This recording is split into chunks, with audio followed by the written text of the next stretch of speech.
What's up, Purist? This is Bob from Purist Motorsports. Let's do a little talk about the story behind Almost 4, that SA10 that got away and we built over 10 years. Got a slideshow we're going to do at the suggestion of a good friend of mine. I think it's a great idea. We'll kind of go through what we did, how we found it, and give you the progress along the way. It's all photos because at the time, the only phone I had was a BlackBerry, and that didn't take good videos. So it's been a while. 10 years more? Yeah, 10 years. So let's do this.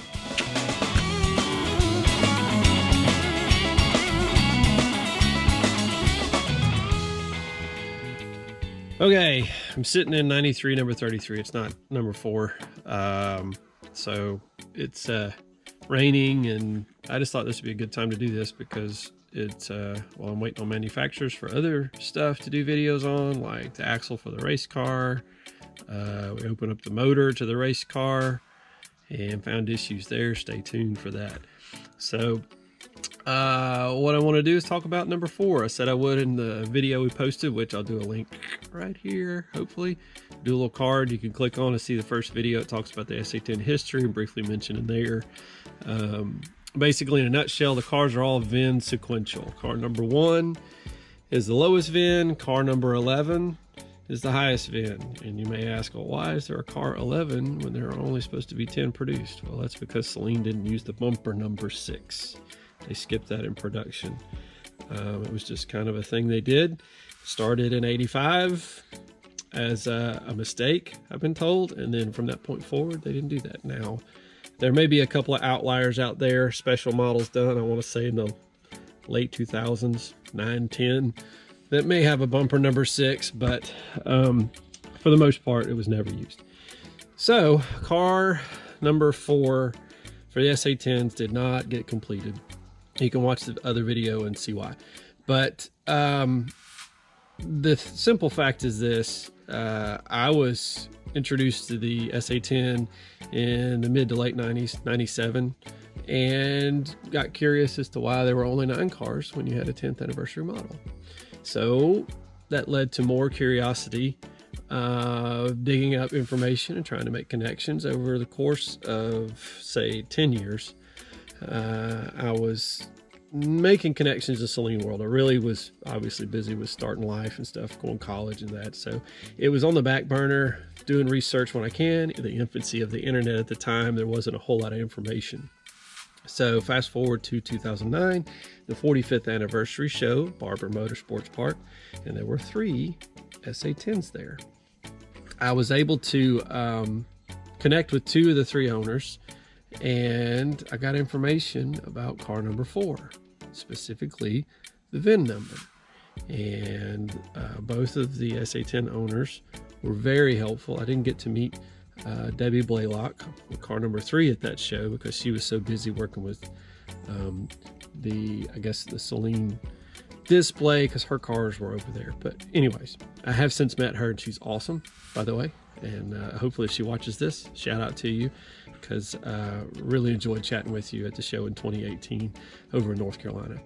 But car number 4, I had the VIN number. So I was able to go and pull Carfax, pull the Carfax. The Carfax showed that it had been emissions tested 1 month prior. So it was still on the road, being driven and used. It was a great sign for me. Then became the challenge of getting in touch with the owner. And with today, privacy laws, there's no way to do that. Now, back then, the privacy laws weren't quite as stringent, and was able to get some information through help some family members and get owner's name and address. I wrote them a letter.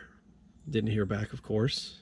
Even had a friend in California who went and was leaving notes in the mailbox. So I guess it was a couple of months later, I found out that the family moved.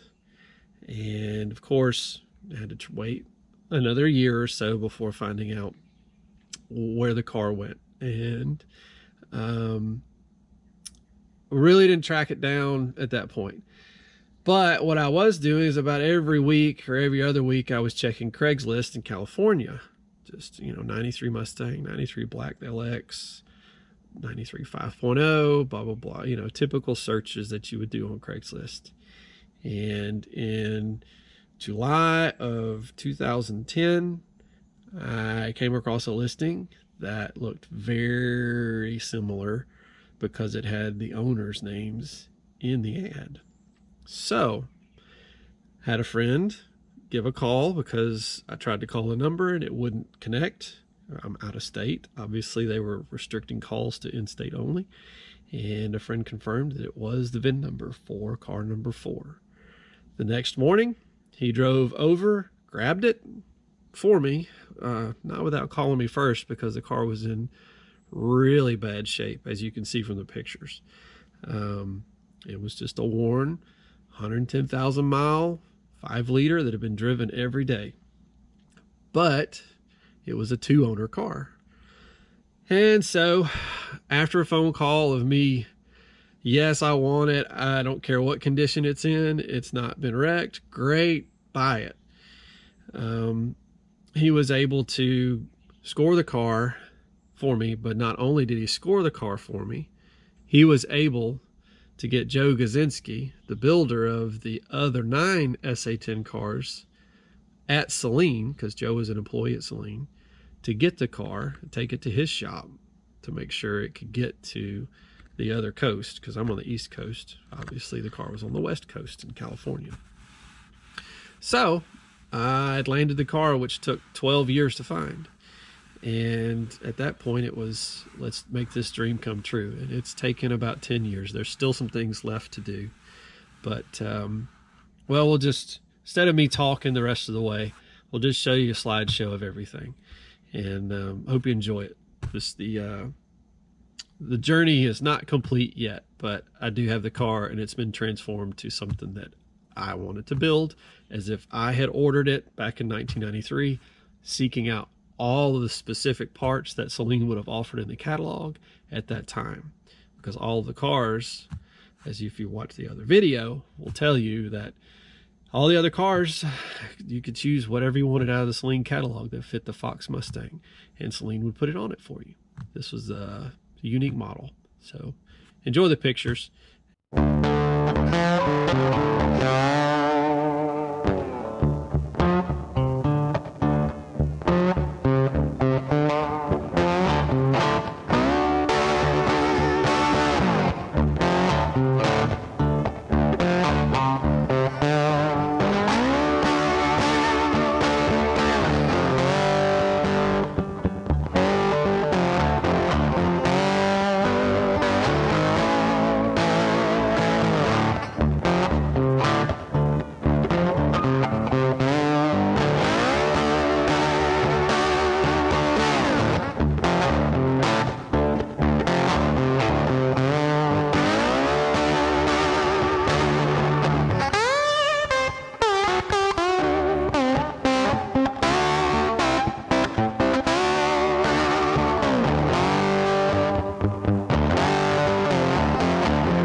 All right, purists, thanks for watching the transformation of this car, and it's not done.